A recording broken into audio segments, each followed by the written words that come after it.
நண்பர்கள் அனைவருக்கும் காலை மாலை மதிய வணக்கங்களை தெரிவித்துக் கொள்வது உங்கள் நண்பன் அருண். இன்னைக்கு வீடியோவில் நம்ம எதை பற்றி பார்க்க போகிறோம் அப்படின்னு பார்த்தீங்கன்னா, தமிழ்நாடு டு சிங்கப்பூர் அப்படின்னு சொல்லிட்டு ஆல்ரெடி வந்துட்டு ஒரு சீரிஸ் வந்து நம்ம ஸ்டார்ட் பண்ணியிருந்தோம். ஃபர்ஸ்ட் வீடியோவில் எதை பற்றியெல்லாம் பேசியிருந்தோம்னா, சிங்கப்பூரில் டோட்டலாக என்னென்ன டைப் ஆஃப் விசாஸ் இருக்குது அப்படிங்கிறத பற்றி ரொம்ப டீட்டெயிலாகவே சொல்லியிருந்தேன். மோஸ்ட்லி எல்லா விசாயுமே சிங்கப்பூரில் இருக்க எல்லா விசாவையுமே நம்ம கவர் பண்ணிட்டோம். அதாவது டூரிஸ்ட் விசாலேருந்து பிஸ்னஸ் விசாலேருந்து நீங்கள் வேலைக்கு போகணும் அப்படின்னா அதுக்கு என்னென்ன டைப் ஆஃப் விசாஸ் இருக்குது அப்படிங்கிறத எல்லாத்தையுமே கவர் பண்ணிட்டோம். ஸோ அதை பார்க்காதவங்க தயவு செய்து போய் அதை பார்த்துட்டு வந்துருங்க. லிங்கை வந்து கீழே டிஸ்கிரிப்ஷனில் கொடுக்குறேன். ஸோ பார்த்துட்டு வந்தீங்கன்னா தான் இந்த ரெண்டாவது பார்ட் உங்களுக்கு தெளிவாக புரியும். அதில் இப்போ நம்ம வந்து ஃபஸ்ட்டு எல்லாத்தையும் சொன்னோம் பார்த்தீங்களா, அதில் 1 by 1 வந்து அடுத்தடுத்த வீடியோஸில் நம்ம இந்த சீரீஸில் வந்து பார்க்க போகிறோம். இது வந்துட்டு தமிழ்நாடு டு சிங்கப்பூர் சீரீஸில் ரெண்டாவது வீடியோ.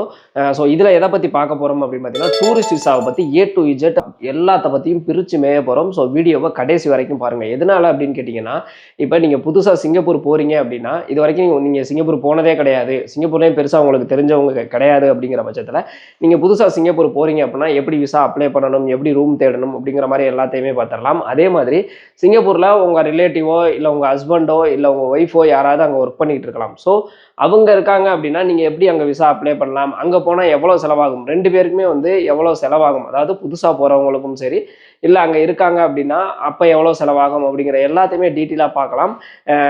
இந்த வீடியோ நீங்கள் கடைசி வரைக்கும் பார்த்தீங்க அப்படின்னா டூரிஸ்ட் விசாவை பற்றி, அதுவும் குறிப்பாக நீங்கள் சிங்கப்பூர் போகணும்னு நினைக்கிறப்ப டூரிஸ்ட் விசா பற்றி ஒரு தெளிவான உங்களுக்கு வந்து ஒரு ஐடியாஸ் கிடைக்கும்.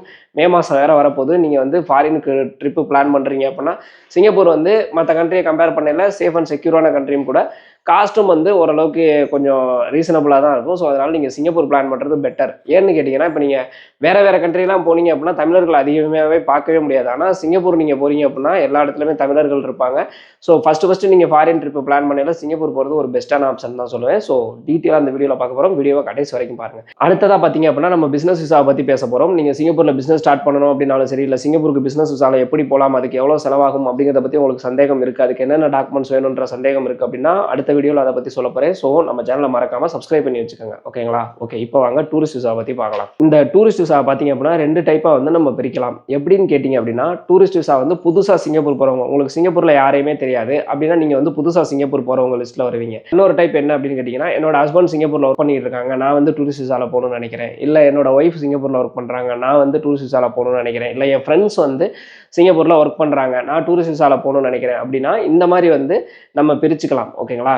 இதில் புதுசாக போகிறாங்க பார்த்தீங்களா, புதுசாக போகிறவங்களுக்கு ஒரு டைப் ஆஃப் வந்து உங்களுக்கு செலவுகள் வந்து ஒரு மாதிரி வரும் உங்களுக்கு. ஏன்னா நீங்கள் ரூம்லாம் வந்து பார்த்தீங்க அப்படின்னா வந்து நீங்கள் வாடகைக்கு பிடிக்கிற மாதிரி இருக்கும். கொஞ்சம் உங்களுக்கு அங்கே எல்லாமே உங்களுக்கு புதுசாக இருக்கும், கொஞ்சம் சிரமமாக இருக்கும்.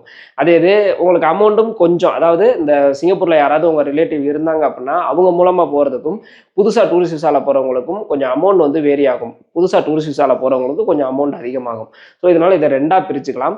எந்தெந்த இடத்துல வந்து அந்த புதுசாக போகிறவங்களுக்கு அமௌண்ட் கூட வரும் அப்படிங்கிற மாதிரி இதை பார்த்துடலாம். ஃபஸ்ட்டு நீங்கள் சிங்கப்பூர் போகணும்னு பிளான் பண்ணுறீங்க அப்படின்னா கொஞ்சம் அட்வான்ஸாக பிளான் பண்ணுங்கள். ஏன் அப்படின்னு கேட்டிங்கன்னா, சிங்கப்பூரை பொறுத்த வரைக்கும் ரூம்ஸ் கிடைக்கிறது ரொம்ப கஷ்டம். இப்போ நீங்கள் வந்து நெக்ஸ்ட் வீக்கே போகிறேன், நெக்ஸ்ட் மந்தே போகிறேன் அப்படின்னா ரூம் கிடைக்கிறது ரொம்ப கஷ்டம், கொஞ்சம் காஸ்ட்லி ஆகிறதுக்கான வாய்ப்புகள் இருக்குது. ரெண்டாவது என்ன அப்படின்னு கேட்டிங்கன்னா, ப்ரைஸ், அதாவது டிக்கெட்டோட ப்ரைஸ் வந்து பார்த்தீங்க அப்படின்னா ரீசெண்டாக நீங்கள் இப்போ அர்ஜென்ட்டாக போகணும் அப்படிங்கிற மாதிரி நீங்கள் புக் பண்ணீங்க அப்படின்னா கண்டிப்பாக ப்ரைஸோட காஸ்ட் ரொம்ப அதிகமாகும். அதே இது கொஞ்சம் அட்வான்ஸ்டாக நீங்கள் பிளான் பண்ணிங்கன்னா ப்ரைஸோட காஸ்ட்டில் ரொம்பவே உங்களால் கம்மி பண்ண முடியும். அதாவது உதாரணத்துக்கு சொல்லணும்னா 20,000 ரூபா டிக்கெட்டு ஒரு 3 மாதத்துக்கு முன்னாடியே போடுறீங்கன்னா உங்களுக்கு 10,000 15,000க்கே வந்து உங்களுக்கு கிடைக்கிறதுக்கான வாய்ப்புகள் இருக்குது. அப்படிங்கிறப்போ கிட்டத்தட்ட வந்து 5 to 8K வந்து உங்களுக்கு ஃப்ளைட் டிக்கெட்லேயே உங்களால் மிச்சப்படுத்த முடியும். அதனால் கொஞ்சம் அட்வான்ஸாக பிளான் பண்ணிக்கோங்க. ஓகே, சிங்கப்பூர் போகணும்னு நான் பிளான் பண்ணிட்டேன், அடுத்தது என்ன பண்ணணும் அப்படின்னு கேட்டிங்கன்னா, ஃபஸ்ட் எடுத்தோன்னு நீங்கள் என்ன பண்ணணும்னு கேட்டிங்கன்னா விசா தான் வந்து உங்களுக்கு ப்ராசஸ் பண்ணணும். 3 மாதத்துக்கு முன்னாடியே விசா எடுக்கலாமா அப்படின்னு கேட்டிங்கன்னா, அந்த விசாவோட வேலிடிட்டி 90 டேஸ், அதாவது 90 நாளைக்குள்ளே நீங்கள் சிங்கப்பூருக்குள்ளே என்ட்ரி ஆயிடலாம். நீங்கள் என்ட்ரி ஆனதுலேருந்து 30 நாள் சிங்கப்பூரில் இருக்க முடியும். அதுதான் வந்து சிங்கப்பூர் விசாவோட வேலிடிட்டி. இப்போ நான் விசா எடுக்கிறதுக்கு என்ன பண்ணணும் அப்படின்னு கேட்டிங்கன்னா, உங்களுக்கு தெரிஞ்சவங்க யாராவது சிங்கப்பூரில் இருந்தாங்க, இப்போ ஒரு உதாரணத்துக்கு உங்கள் ஹஸ்பண்ட் இருக்காங்க இல்லை உங்கள் ஃப்ரெண்ட்ஸ் இருக்காங்க அப்படின்னா அவங்கள்ட்ட சொல்லி சிங்கப்பூர் சிட்டிசன் மூலமாக நீங்கள் அப்ளை பண்ணீங்க அப்படின்னா ரொம்ப கம்மியான ப்ரைஸ் தான் ஆகும். இந்த இடத்துல வந்து பார்த்தீங்க அப்படின்னா சிங்கப்பூரில் யாருமே இல்லை, நான் புதுசாக போகிறேன் அப்படின்னா நீங்கள் ட்ராவல்ஸ் மூலமாக தான் நீங்கள் வந்து விசா மூவ் பண்ணுவீங்க. அப்படி ட்ராவல்ஸ் மூலமாக விசா மூவ் பண்ணலாம் உங்களுக்கு ரொம்ப அதிகமான அமௌண்ட் ஆகும்.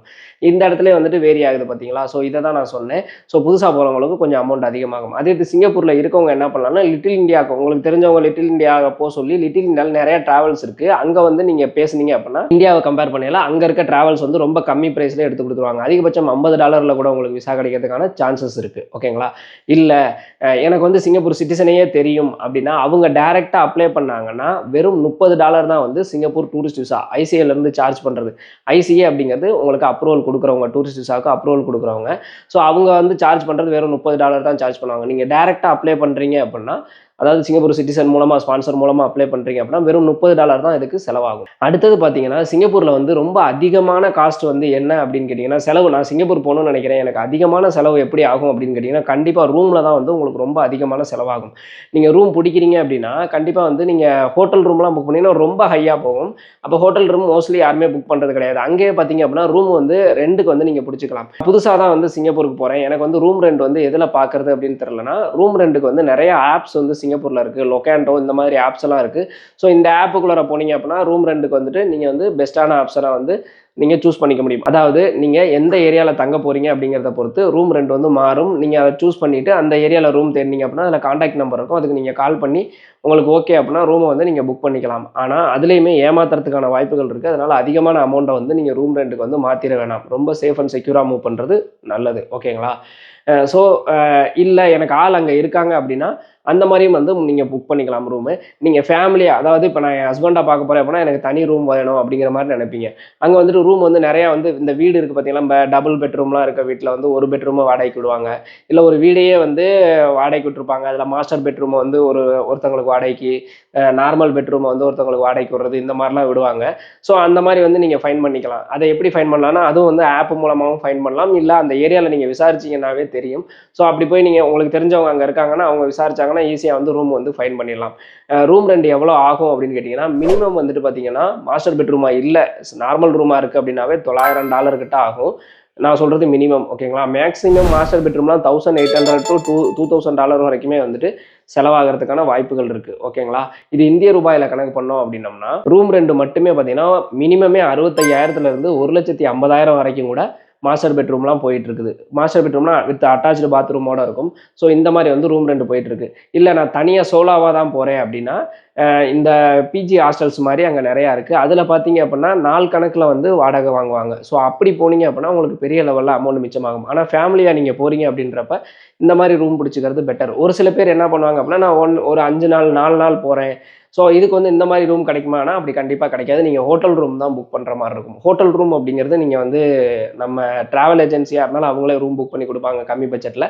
அப்படி இல்லை அப்படின்னா நீங்கள் லிட்டில் இந்தியா சைடில் தேடினீங்க அப்படின்னா ஹோட்டல் ரூம்ஸ் வந்து கொஞ்சம் கம்மி ப்ரைஸில் கிடைக்கிறதுக்கான வாய்ப்புகள் இருக்குது. மோஸ்ட்லி இந்த ஹவுஸ் எல்லாம் வந்து ரெண்டலுக்கு விடுறாங்களா அவங்க வந்து 15 நாள் 20 நாள் அந்த மாதிரிலாம் விட மாட்டாங்க. 1 மந்த்துக்கு தான் விடுவாங்க. சரி, எனக்கு வந்து இப்போ 30 நாள் விசா கிடச்சிருக்கு, நான் 30 நாள் தான் சிங்கப்பூரில் இருக்க முடியுமா, அதுக்கு மேலே என்னால் இருக்க முடியாதா அப்படின்னு கேட்டிங்கன்னா கண்டிப்பாக வந்து இருக்கலாம். எப்படின்னு கேட்டிங்கன்னா நீங்கள் வந்து விசா வந்து எக்ஸ்டெண்ட் பண்ணுறதுக்கு நீங்கள் விசா முடியறதுக்கு ஒரு 5லேருந்து 10 நாளைக்கு முன்னாடியே வந்து நீங்கள் அப்ளை பண்ணணும். மோஸ்ட்லி இந்த எக்ஸ்டென்ஷன் யாருக்கு கிடைக்கும் அப்படின்னு கேட்டிங்கன்னா இப்போ அவங்க ஹஸ்பண்ட் அங்கே இருக்காரு நான் அங்கே போயிருக்கேன் அப்படிங்கிற மாதிரினா எக்ஸ்ட்ரா 1 மந்த் கிடைக்கிறதுக்கான சான்சஸ் இருக்குது.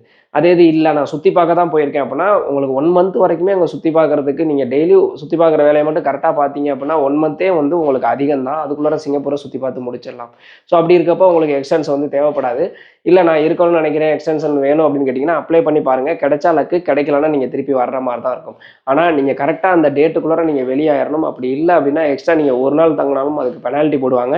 அந்த நாள் அதிகமாக உங்களை அரெஸ்ட் பண்ணுறது கூட வாய்ப்பு இருக்குது. ஸோ வந்து டேட்டு முடியறதுக்குள்ளார கரெக்டாக வந்து நீங்கள் வந்துடுங்க. ஒரு சில பேர்லாம் ஐசிஐயில் வந்து அந்த என்ட்ரி கொடுக்கல விசா கொடுக்குறாங்க பார்த்தீங்களா, அதில் வந்து 19 days போட்டிருக்கு, அப்போ நான் 90 நாள் அங்கே இருக்கலாங்கிற மாதிரி நினைக்கிறாங்க. ஸோ அந்த மாதிரிலாம் கிடையவே கிடையாது. அந்த மாதிரிலாம் போய் மாட்டிக்காதீங்க. அடுத்ததாக பார்த்தீங்கன்னா டிக்கெட்டை பொறுத்த வரைக்கும் நீங்கள் சிங்கப்பூர் போகிறதுக்கு நீங்கள் பிளான் பண்ணிட்டீங்க அப்படின்னா ஃபஸ்ட் எடுத்தோடனே வந்து நீங்கள் விசாக்கு அப்ளை பண்ணி விசா கிடைச்சோடனே டிக்கெட்டை போட்டுருங்க. ஏன்னு கேட்டிங்கன்னா டிக்கெட் வந்து ரொம்ப அதிகமான ப்ரைஸ் போகிறதுக்கான வாய்ப்புகள் இருக்குது. சிங்கப்பூரை பொறுத்த வரைக்கும் நீங்கள் அர்ஜென்ட்டாலாம் போகிறீங்க அப்படிங்கிற பட்சத்தில் 25,000 to 30,000 போகும். இந்த ஹாலிடே டைம்லாம் போச்சு அப்படின்னா 45,000 கூட போகிறதுக்கான சான்சஸ் இருக்குது. அதனால நீங்கள் முன்னாடியே வந்து டிக்கெட் போட்டுறது ரொம்ப ரொம்ப நல்லது. முன்னாடியே டிக்கெட் போடுறது அப்படின்னா குரூப் டிக்கெட் ஏதாவது நீங்கள் ட்ராவல்ஸ் மூலமாக டிக்கெட் போகிறீங்கன்னா குரூப் டிக்கெட் ஏதாவது இருக்கான்னு பாருங்கள். குரூப் டிக்கெட்லாம் ரொம்பவே கம்மியாக கிடைக்கிறதுக்கான சான்சஸ் இருக்குது. ஸோ நீங்கள் என்ன டேட்டில் பிளான் பண்ணுறீங்கன்னு பார்த்துக்கிட்டு அந்த டேட்டில் ஒரு 2 மாதம் 3 மாதத்துக்கு முன்னாடியே டிக்கெட் போட்டு வச்சுறது ரொம்ப ரொம்ப நல்லது. ஸோ இதில் பெரிய அமௌண்ட்டை சேவ் பண்ண முடியும். அடுத்ததாக பார்த்தீங்க அப்படின்னா சிங்கப்பூரில் அதிகமாக செலவாகிறது ஃபுட்டுக்கு தான் செலவாகும். டூரிஸ்ட் விசாவில் நீங்கள் போகிறப்ப நீங்கள் பட்ஜெட் ஃப்ரெண்ட்லியாக போகணும்னு நினச்சிங்கன்னா இங்கேருந்து நீங்கள் ஃப்ளைட்டில் போவீங்க பார்த்தீங்களா, அப்படி ஃப்ளைட்டில் போகிறப்ப ஃப்ளைட் டிக்கெட்டில் உங்களுக்கு 20 கேஜிலேருந்து 30 கேஜி வரைக்கும் வந்து லக்கேஜ் வந்து அலோடு உண்டு. அப்படி இருக்கப்ப இங்கேருந்து நிறையா திங்ஸை நீங்கள் எடுத்துகிட்டு போயிடலாம். இந்த சமைக்கிறதுக்கான திங்ஸ்லாம் வந்து எடுத்துகிட்டு போயிடலாம். இந்த கெட்டு போகாத பொருளாக இருக்கட்டும், அரிசியாக இருக்கட்டும், காய்கறிகளாக இருக்கட்டும், இல்லை இந்த மளிகை ஜாமானாக இருக்கட்டும், இதெல்லாம் வந்து ஒரு 15-20 நாளைக்கு தேவையானதை கொஞ்சம் நீங்கள் அந்த 30 கிலோவில் எடுத்துகிட்டு போயிட்டீங்க அப்படின்னா இதில் வந்து நீங்கள் ஒரு பெரிய அமௌண்ட்டை சேவ் பண்ண முடியும். அங்கே போயிட்டு சமைக்கிற மாதிரி மோஸ்ட்லி சமைக்கிற மாதிரி தான் இருக்கும். ஸோ சமைக்கிற மாதிரி இருந்துச்சுன்னா இது ஒரு பெஸ்ட் ஆப்ஷன். கடையில் சாப்பிட்ற மாதிரினா சொல்லவே தேவையில்லை. இப்போ நீங்கள் அங்கே சமைச்சு சாப்பிட்ற மாதிரி இருந்தால் மந்த்லி மினிமம் வந்து $100 கிட்ட செலவாகும். $100 $130 செலவாகும். அதே இது நீங்கள் வந்து கடையில் சாப்பிட்ற மாதிரி இருக்குது அப்படின்னா $300 தாண்டி போகிறதுக்கான சான்சஸ் இருக்குது. ஓகேங்களா? ஃபைனலாக வந்து சிங்கப்பூர் போகிறதே டூரிஸ்ட் விசாவில் சுற்றி பார்க்கறதுக்கு தான். இன்னொரு முக்கியமான விஷயம், சிங்கப்பூருக்கு நீங்கள் டூரிஸ்ட் விசாவில் போகிறீங்க அப்படின்னா கண்டிப்பாக அங்கே வேலை தேடியோ இல்லை வேறு வேலைக்காகவோ இல்லை பிஸ்னஸ் சம்மந்தமாகவோ நீங்கள் போகவே கூடாது. டூரிஸ்ட் விசா அப்படிங்கிறது சிங்கப்பூரை பொறுத்த வரைக்கும் சுற்றி பார்க்கறதுக்கு மட்டும்தான். சிங்கப்பூர் வந்துட்டு ஃபைன் சிட்டி அப்படிங்கிற மாதிரி சொல்லுவாங்க. அதுக்கு காரணம் என்ன அப்படின்னு கேட்டிங்கன்னா, ரொம்ப நல்ல சிட்டி அப்படிங்கிறது மட்டும் கிடையாது. நீங்கள் எது பண்ணாலும் உங்களுக்கு ஃபைன் போடுறதுக்கான வாய்ப்புகளும் இருக்குது. உங்களை அரெஸ்ட் பண்ணுறதுக்கான சான்சஸும் ரொம்ப அதிகமாகவே இருக்குது. ஸோ நீங்கள் கரெக்டாக ஃபாலோ பண்ண அங்கே இருக்க ரூல்ஸை நீங்கள் கரெக்டாக ஃபாலோ பண்ணால் மட்டும்தான் சேஃபாக திருப்பி நாடு திரும்ப முடியும். இல்லைனா சிங்கப்பூர் ஜெயில் உங்களுக்காக காத்துக்கிட்டு இருக்கும். அதனால் நீங்கள் எதுக்கு போகிறீங்களோ அதை மட்டும் பாருங்கள். ஸோ சுற்றி பார்க்குறதுக்கு அப்படிங்கிற பட்சத்தில் சுற்றி பார்க்குறதுக்கு எவ்வளோ செலவாகும் அப்படின்னு கேட்டிங்கன்னா, சிங்கப்பூர் வந்து ரொம்ப காஸ்ட்லி தான். இந்த சுற்றி பார்க்குற விஷயத்தை பொறுத்த வரைக்கும் எல்லாத்துக்குமே வந்து மோஸ்ட்லி என்ட்ரி ஃபீஸ் அப்படிங்கிறது இருக்கும். யூனிவர்சல் ஸ்டுடியோலாம் போனீங்கன்னா $100 கிட்ட வந்து உங்களுக்கு வந்து என்ட்ரி ஃபீஸே ஆகும்.